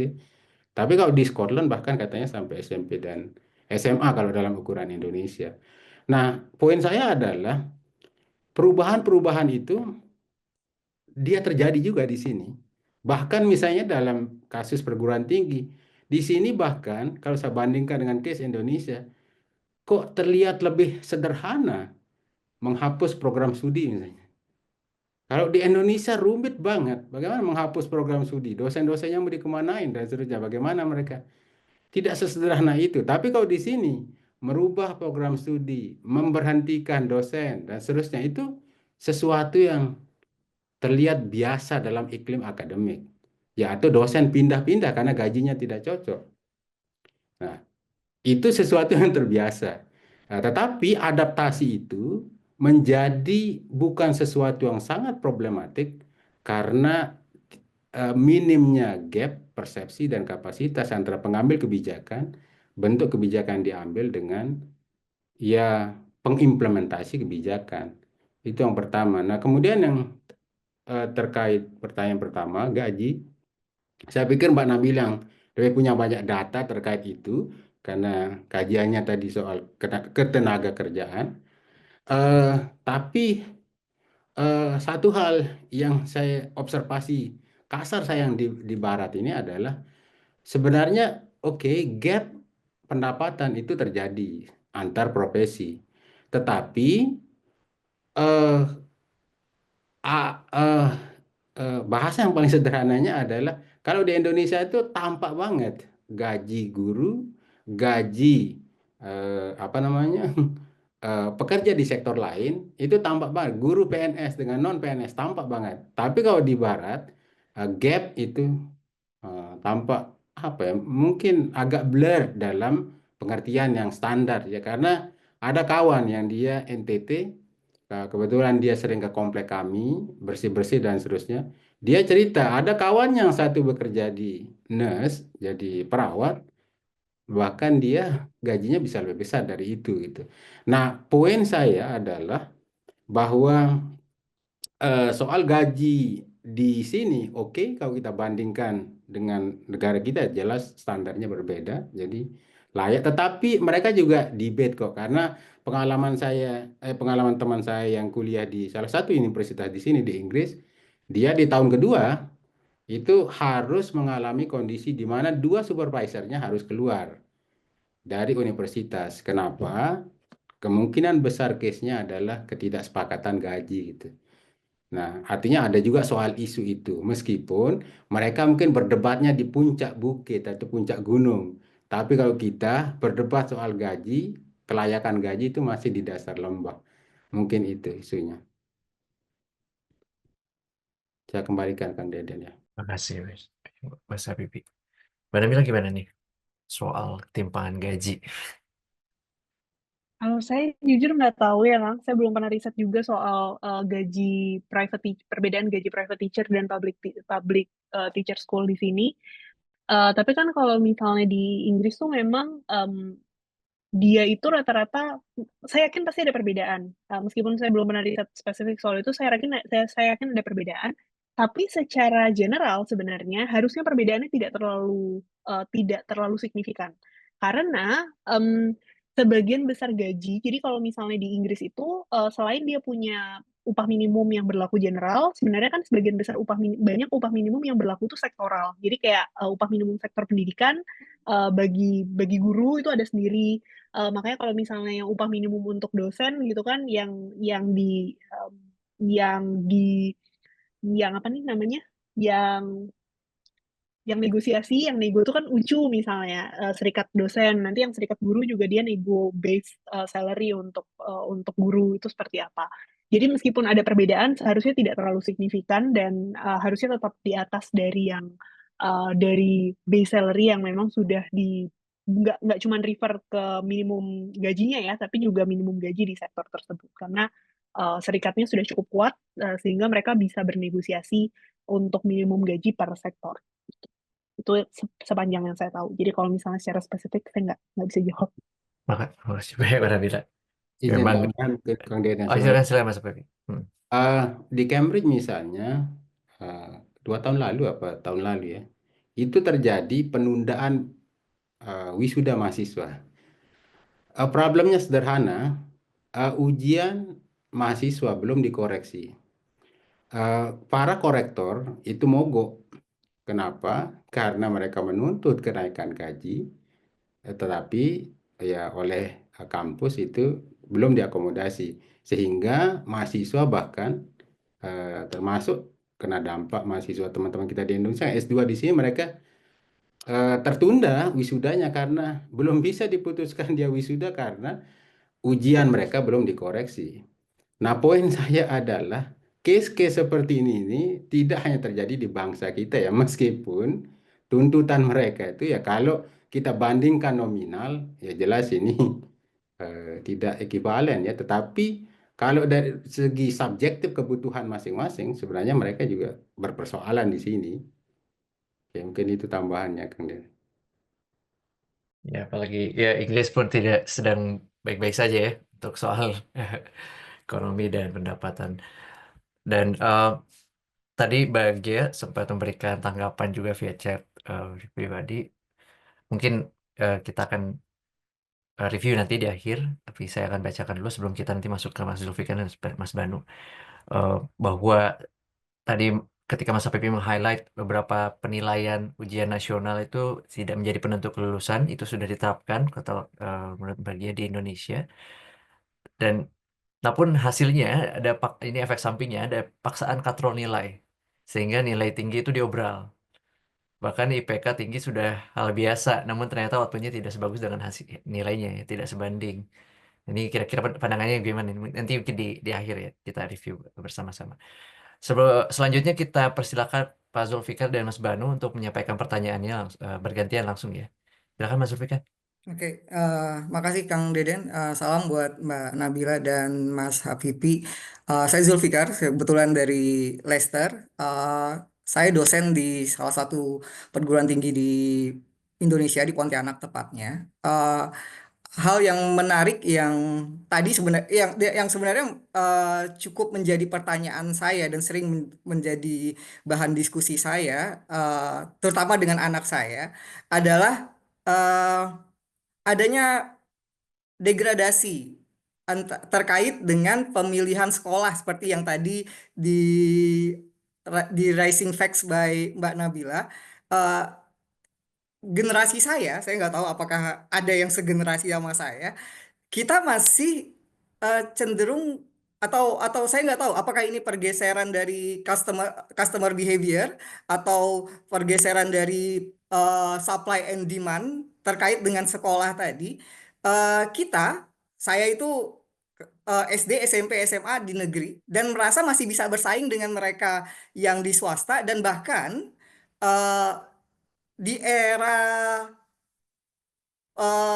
periode sebelum reformasi, saya pikir eh, sekolah negeri itu cukup bisa bersaing ya dan menjadi pilihan pilihan utama. Terutama saya nggak tahu di kota-kota di tier 1, tier 2, tier 3, tapi saya di Kalimantan itu menjadi pilihan utama sampai saya pikir di setelah tahun 2000-an ke atas barulah gitu.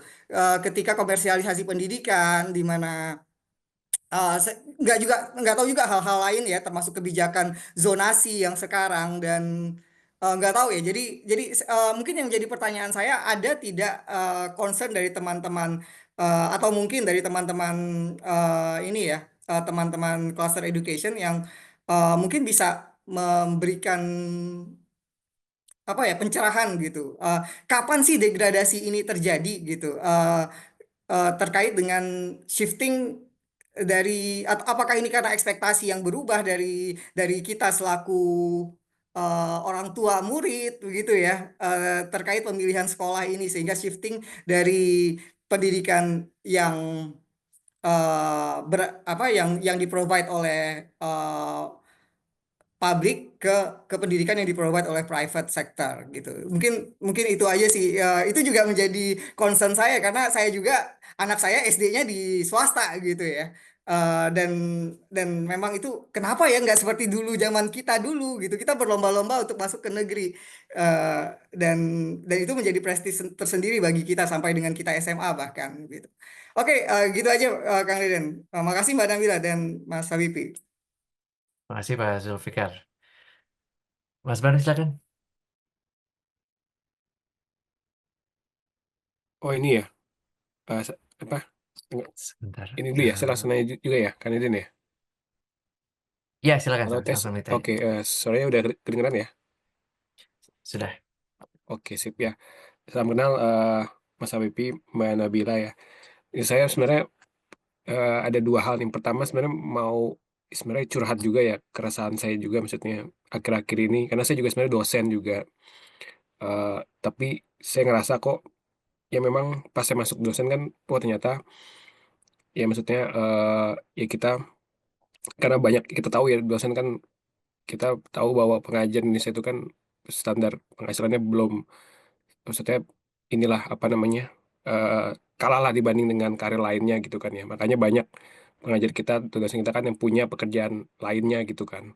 Dan mereka lebih fokus ke kerjaan lainnya sehingga mereka akhirnya nggak fokus di dosennya itu kan. Akhirnya kenapa kita kan kualitas kita lebih lebih apa ya, kita kualitas kita makanya kita nggak maju-maju gitu. Dan sekarang akhirnya ada pemotongan anggaran ini sehingga saya merasa kok pemerintah kita kok ternyata benar-benar nggak mau mensejahterakan nih, dan juga mau meningkatkan kualitas pengajar kita gitu. Jadinya saya sebenarnya punya keresahan itu, jadi saya mesti gimana ke depannya nih gitu, maksudnya apakah saya mesti jadi dosen atau mungkin ya jadi pertanyaan saya, gimana cara kita sebagai, karena saya tahu di dokter ini kan banyak dosen juga ya, gimana cara kita bisa terus komitmen sedangkan kita tahu bahwa pemerintah kita itu tidak ke arah, maksudnya sampai sekarang ini belum komitmen untuk meningkatkan kesejahteraan pengajar gitu di Indonesia.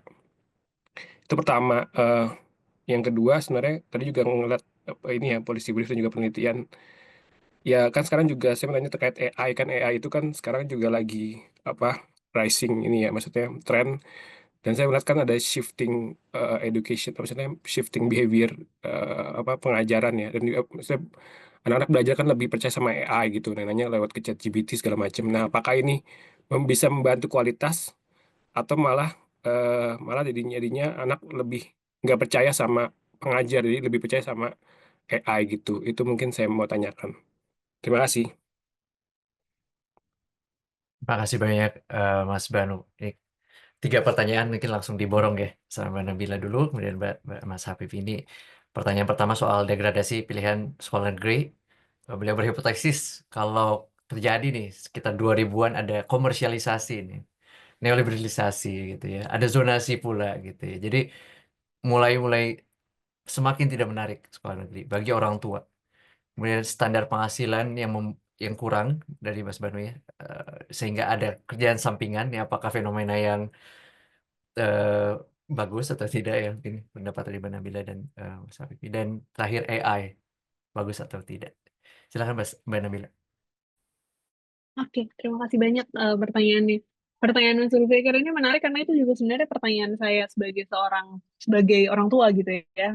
Saya nggak tahu kita satu angkatan atau enggak, tapi saya sendiri juga orang dengan background dari SD sampai SMA sampai kuliah sekolah negeri gitu ya. Maksudnya juga bingung juga sebenarnya ketika sekarang ternyata trennya sudah berubah gitu. Sekolah negeri itu dianggap justru kualitasnya lebih buruk dibandingkan sekolah swasta sehingga orang tuh berlomba-lomba untuk masuk ke sekolah swasta instead of sekolah negeri.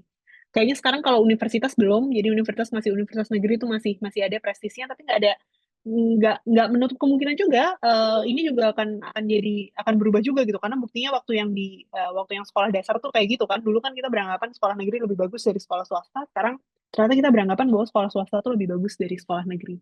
Kalau ditanya dari kapan, saya juga nggak bisa jawab itu dari kapan, tapi saya 100% sepakat yang dibilang sama Mas Zulfikar bahwa ini ada kaitannya dengan neoliberalisasi pendidikan gitu ya. Jadi ketika neoliberalisasi pendidikan kan memang akhirnya menyebabkan pendidikan itu bukan lagi dilihat sebagai hak yang seharusnya didapatkan oleh semua orang, yang seharusnya dijamin oleh negara, yang seharusnya merata gitu ya. Tapi ini kemudian menjadi sesuatu yang menjadi bagian dari sistem pasar aja gitu. Jadi pendidikan yang bagus seakan-akan hanya bisa didapatkan dengan biaya yang tinggi gitu, dengan biaya yang mahal. Karena kan kualitas pendidikan seharusnya didapatkan dengan biaya yang mahal. Dan ketika perspektif itu yang kemudian diterapkan gitu, neoliberalisasi pendidikan ini yang kemudian menyebabkan akhirnya yang seakan-akan harus bagus, yang seakan-akan dituntut untuk bagus adalah yang dibayar gitu kan, yang sekolah-sekolah swasta yang dibayar gitu, karena um, orang tuanya merasa bahwa saya udah bayar mahal, maka saya berhak untuk mendapatkan pendidikan yang bagus. Pertanyaannya adalah apakah hanya karena kita tidak membayar mahal di sekolah negeri kita jadi tidak berhak untuk mendapatkan pendidikan yang bagus? Itu kan harusnya bukan itu logika yang kita terima. Itu seharusnya bukan logika yang bisa kita terima dalam konteks pendidikan gitu. Karena pendidikan adalah hak dasar yang seharusnya memang dijamin oleh negara. Makanya itu seharusnya dikembalikan justru ke masa lalu di mana sekolah negeri itu cukup bagus gitu. Orang nggak perlu untuk berantem masuk sekolah swasta dan bayar semahal-mahalnya, tapi ini menjadi sebuah hak yang bisa didapatkan oleh semua orang. Jadi saya sepakat bahwa sepertinya ada isu neoliberalisasi pendidikan yang harus di-highlight juga gitu ketika kita membicarakan soal shifting paradigm gitu, soal kualitas pendidikan tinggi kita, kualitas pendidikan negeri kita yang justru stagnan, sedangkan kualitas pendidikan swasta kita membaik gitu. Kalau misalnya saya bandingkan sama zaman saya dulu sih memang sekolah swasta juga kayaknya nggak sebanyak sekarang gitu ya. Sekarang justru lebih banyak sekolah swasta, sekolah negerinya justru banyak yang tutup gitu kan karena katanya muridnya nggak ada yang mau masuk gitu. Muridnya nggak ada yang mau masuk. Bahkan kemarin kalau nggak salah saya baca riset dibandingkan sama-sama negeri aja. Sekarang tuh orang lebih tertarik untuk memasukkan anaknya di MAN di sekolah negeri Islam dibandingkan sekolah negeri biasa. Karena yang sekolah negeri itu benar-benar kayak kualitasnya tuh sejelek itu gitu. Jadi itu sesuatu yang sebenarnya kan sedih banget ya. Artinya berarti negara nggak berhasil gitu untuk memberikan sekolah yang pendidikan yang bisa diakses oleh semua rakyatnya. Karena kalau misalnya yang bagus sekolah swasta yang menyediakan kan bukan negara, yang menyediakan kan perusahaan, yang menyediakan kan pengusaha gitu ya, bukan negara. Jadi yang disediakan oleh negara melalui sekolah-sekolah negeri justru tidak berhasil. Dan itu sesuatu yang seharusnya nggak kita terima gitu sebagai bagian dari rakyat, tuh sesuatu yang harusnya nggak kita normalisasi. Saya juga menjadi bagian dari orang yang turut menormalisasi itu sebenarnya, karena kalau kata Kang Zulfikar tadi, saya kepikiran anak saya kalau nanti pulang ke Indonesia juga kayaknya saya masukin sekolah swasta aja deh, karena yang bagus di sekitar rumah tuh sekolah swasta gitu. Jadi secara tidak langsung kita kemudian terus-menerus menormalisasi itu kan, kita menerima bahwa kita harus bayar untuk pendidikan yang bagus, sedangkan yang negeri akhirnya kita biarkan untuk jadi jelek gitu. Tuh sangat penting untuk kita refleksikan supaya kita bisa seenggaknya sadar dulu bahwa there's something wrong with this. Harusnya nggak kayak gini. Harusnya sekolah negeri tetap bagus. Itu untuk yang pertanyaan Kang Zulfikar tadi, bukan pertanyaan sih, itu sebenarnya diskusi karena sangat menarik. Terus yang ditanyakan oleh Mas Banu gitu ya tadi, sorry saya jadi manggil semua orang Kang karena saya kebiasaan manggil Kang Deden Kang. Saya biasanya nggak pernah panggil orang Kang, tapi ini jadi semuanya saya panggil Kang.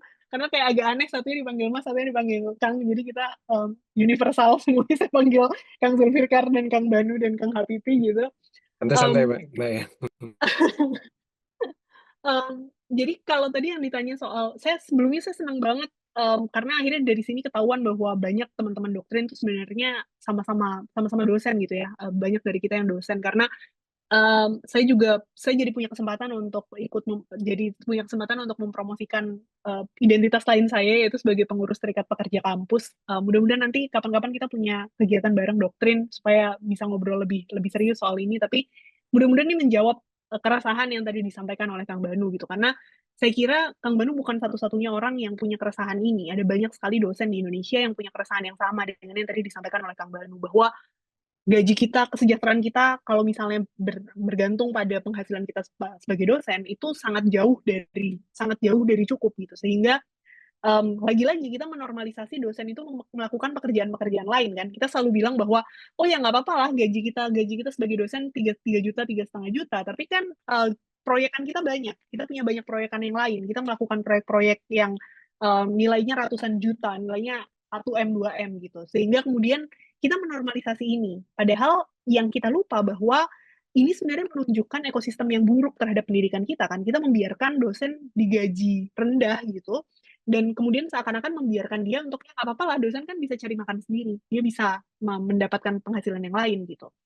yang kita tidak sadar adalah normalisasi ini kemudian menyebabkan kita juga menormalisasi dosen tidak menjadikan pekerjaannya mengajar sebagai satu-satunya pekerjaan dia. Yang mana akhirnya orang jadi yang nggak mungkin juga, waktu kita kan, waktu kerja kita juga maksimal 8 jam dalam satu hari gitu kan, mungkin maksimal 10 jam lah kalau misalnya kita mau tambah lembur-lembur, tapi nggak akan cukup gitu untuk bisa fokus mengajar, untuk bisa fokus melakukan pekerjaan di kantor, di kampus, kalau kita masih dituntut untuk punya pekerjaan-pekerjaan lain yang akhirnya kemudian yang justru pekerjaan itu menghasilkan uang jauh lebih banyak dibandingkan penghasilan utama kita kan. Saya selalu kayak selalu ngomong gitu kan sama teman-teman saya di kampus, gimana mungkin kita mengharapkan dosen untuk tidak meninggalkan kelas ketika dosen mengajar dalam 1 bulan digaji 3,5 juta, sedangkan ketika dosen mengisi acara di satu kementerian misalnya, dia isi acara selama 2 jam dibayar 6 juta, dia dibayar SBU 6 juta, sedangkan dia mengajar 1 bulan dibayar 3,5 juta. Bagaimana mungkin kita kemudian memaksa orang untuk punya moral conscious untuk memilih yang 3,5 juta gitu? Kamu tetap mengusahakan yang ngajar dulu dong gitu, itunya yang lain. Mau orang sebaik apapun akan kepentok juga mau nggak mau gitu ketika dihadapkan, ini kan kita gimana pun manusia itu kan makhluk ekonomis ya, sehingga satu-satunya cara untuk memaksa dosen menjadikan dosen sebagai mengajar dan kampus sebagai satu-satunya pekerjaan dia adalah memastikan bahwa pekerjaan itu cukup, karena kita nggak mungkin bisa memaksa orang untuk stay di kampus ketika yang bisa diberikan kampus hanya 3,5 juta. Dia akan nyari kemana-mana karena penghasilan dia di luar sana bisa menghasilkan ratusan juta gitu. Jadi satu-satunya cara untuk memaksa orang untuk bisa stay di kampus adalah memastikan bahwa dia punya penghasilan yang cukup di kampus. Kenapa saya bilang gini tadi, saya kaitkan dengan saya promosi SPK terlebih dahulu, karena itu yang kemudian membuat teman-teman dosen dan pekerja kampus yang lain kemudian 1,5 tahun yang lalu kami memutuskan untuk kita kayaknya perlu dengan serius membuat serikat serikat pekerja kampus untuk memperjuangkan kesejahteraan pekerja kampus gitu, karena kita ngerasa ini udah nggak sehat gitu, cara kerja kita tuh sebagai dosen tuh udah nggak sehat. Kita menjadikan pekerjaan sebagai dosen tuh cuma sebagai label doang, karena sebenarnya penghasilan kita di luar itu gitu.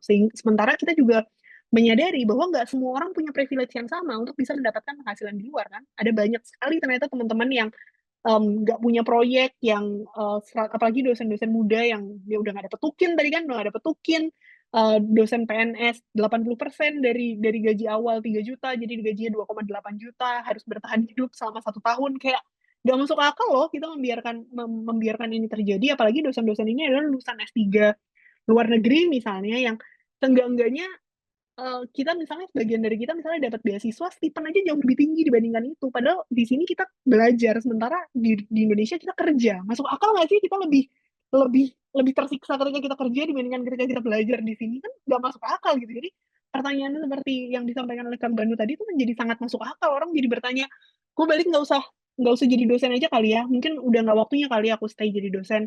Nggak semua punya privilege untuk bertanya itu karena sebagian terikat oleh kontrak tugas belajar misalnya seperti saya, jadi mau nggak mau harus kembali gitu kan, tapi ya itu tuh sangat masuk akal, sehingga itu yang kemudian menyebabkan kita merasa bahwa satu-satunya cara untuk memastikan bahwa orang-orang berkualitas seperti Kang Banu, Kang Zulfikar, semua teman-teman doktrin yang ada di sini masih mau untuk menjadi dosen adalah memperjuangkan kesejahteraan yang lebih baik bagi dosen gitu. Dan kalau kita udah ngomongin serikat, berarti kan kebutuhan itu bisa dipropos ketika makin banyak orangnya ya. Sekarang kita SPK baru berjalan sekitar 1 tahun, jadi orang-orang di dalamnya hanya sekitar 1.300-an, tapi itu udah lumayan banget karena awalnya kita nggak kebayang bahwa teman-teman dosen dan pekerja kampus tuh mau berserikat, tapi ternyata sedikit demi sedikit tuh mau gitu.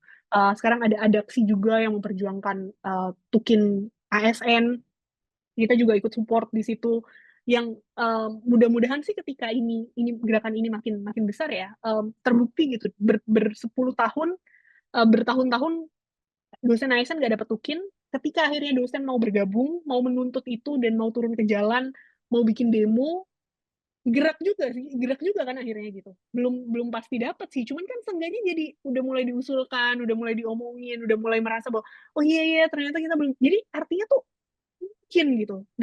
It's a possibility kita menuntut kesejahteraan yang lebih baik gitu. Jadi meskipun sekarang rasanya masih jauh banget, saya sih ngerasa masih ada harapan selama kita makin banyak orangnya yang mau menuntut itu gitu. Jadi semakin banyak orang kayak Kang Banu yang mempertanyakan itu, dan kemudian kita bersolidaritas bareng untuk mendorong itu bersama, sih harapannya pertanyaan ini nggak akan muncul lagi gitu 5 tahun lagi karena jadi dosen ternyata sudah cukup mensejahterakan di Indonesia. Mudah-mudahan kayak gitu ya. Maaf saya jadi promosi SPK. Thank Masih you, Mbak. banyak. Iya. Kita sudah cukup di akhir, tapi sebelum saya tutup dan saya pengen dengar mungkin dia satu dari Mas Habibi dan Mbak Nabila satu kalimat mungkin atau satu hal yang seandainya Mas Habibi dan Mbak Nabila sekarang ada di Jakarta gitu ya bersama teman-teman sedang dilindungi oleh aparatur negara. Semoga bapak-bapak polisi yang tentara juga yang yang bersiaga juga tetap melaksanakan tugasnya dengan prima untuk menjaga kelangsungan apa namanya kegiatan adik-adik kita, ibu-ibu, bapak-bapak yang berada di jalan. Jadi semua yang ada di lapangan itu semua yang berjuang gitu ya. Tidak ada yang saling berlawanan. Yang kita lawan adalah eh, keluputan mungkin ya, dalam berpikir, dalam melihat segala situasinya. Dan sekarang kita diskusi terkait pendidikan.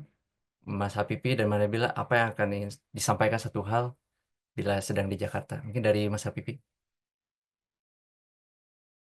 Berat banget ini Kang Deden. Berat banget pertanyaannya. Eh, Satu ya. Em, saya tidak tahu bagaimana mulainya, tapi gini, bernegara itu memang menuntut kita untuk saling bertanggung jawab, kan gitu. Karena tadi dari diskusi kita tampak sebenarnya kalau sepenuhnya kita bandingkan bahkan bangsa kita dengan Inggris, mereka juga sangat berpersoalan di sini juga dalam perspektif mereka. Nah, oleh karena itu upaya mahasiswa untuk yang mengadvokasi ini, ya itulah tugas yang sangat mulia, dan oleh karena itu Pak Polisi juga menjaga itu ya, adalah tugas mulia. Oleh karena itu mari kita saling menghargai bahwa ini adalah bagian dari peran kita untuk membangun bangsa ini lebih bertanggung jawab gitu. Karena saya tidak tahu, tapi observasi saya adalah bahwa ya negara kita juga memang ya dikuasai oleh beberapa kelompok kepentingan yang sangat kuat misalnya. Nah, oleh karena itu kita perlu saling memperkuat untuk membangun bangsa ini sama-sama. Ya saya pikir itu mungkin Kang. Nggak tahu ini Pak Sependak ya. Jadi harus tetap bersama-sama ya, semua elemen tidak terkecuali. Mbak Nabila, Saya mengamplifikasi yang disampaikan oleh Kang Habibi saja tadi juga benar bahwa ini waktunya kita untuk bersama-sama gitu ya, udah nggak waktunya lagi kita hanya memperjuangkan kebutuhan kita masing-masing karena sebenarnya makin kita belajar gitu kita makin menyadari bahwa semua isu itu saling terkait gitu. Kalau misalnya tadi teman-teman sempat baca yang 13 tuntutan yang diberikan oleh aksi kemarin untuk aksi besok itu kan sebenarnya terlihat isunya beda-beda, ada banyak isu yang berbeda, tapi sebenarnya semuanya terkait satu sama lain, sehingga menjadi sangat penting untuk kita untuk bisa saling bersolidaritas terhadap isu yang lain gitu. Kayak misalnya dosen bersolidaritas terhadap isu UKT mahasiswa yang makin tinggi, nanti mahasiswa juga bersolidaritas terhadap isu dosen yang penghasilannya kurang, sehingga itu menyebabkan karena itu penghasilan dosen yang kurang itu berpengaruh pada mahasiswa, mahasiswa yang nggak bisa bayar UKT itu juga berpengaruh terhadap dosen, nggak cuma sebagai status kita sebagai yang terikat terhadap pekerjaan kita atau status kita, tapi juga posisi kita sebagai rakyat Indonesia gitu. Jadi sudah waktunya kita untuk saling mengingatkan bahwa yang perlu diingatkan nggak cuma sama rakyat, tapi juga ternyata yang perlu diingatkan adalah para pejabat negara kita sangat penting, sangat perlu untuk diingatkan. Harapannya masih mau diingatkan dan masih mau didengar karena terbukti beberapa kali sebenarnya masih memungkinkan kok kebijakan-kebijakan itu kalau misalnya terlihat ternyata ditolak oleh masyarakat itu bisa berubah gitu. Jadi ternyata satu-satunya cara sekarang untuk bisa mendorong perbaikan sepertinya adalah bersuara sekencang-kencangnya dan mengajak orang sebanyak-banyaknya untuk bisa menyuarakan itu. Jadi harapannya sih kita bisa, meskipun jauh dari Indonesia, bisa tetap bersuara dan bisa tetap bersolidaritas dengan yang sedang dilakukan oleh teman-teman di Indonesia. Itu sih Kang paling. masih banyak Mas Habibi. Jadi kita harus bersama-sama saling mengingatkan sesama dan penguasa. Dan insya Allah ini beberapa poin nanti kita akan rangkum diskusi ini dari teman-teman yang hadir, dari paparan dan jawaban yang ada juga. Mungkin kita akan bisa sampaikan dalam bentuk baik kalau ada di sini. Nanti akan saya sampaikan apabila tidak. Semacam press release, poin-poin yang akan kita sampaikan sebagai organisasi Dokter UK. Karena seperti yang sudah disampaikan tadi oleh Mbak Ike, Doktrin UK adalah organisasi berbasis epistemik, jadi segala sikapnya memang selalu ditopang dulu oleh kajian dan diskusi yang seperti kita lakukan pada kesempatan kali ini. Terima kasih teman-teman semuanya. Saya tutup pertemuan kali ini. Teman-teman jangan lupa bagi yang memang belum join Doktrin UK dan menjadi mahasiswa PhD di Inggris, silakan join. Yang masih berpikir apa itu Doktrin UK dan kenapa saya harus S3 di UK, bisa buka website doktrinuk.org, follow Instagram Doktrin UK juga, dan ya sampai ketemu di pertemuan Doktrin UK selanjutnya.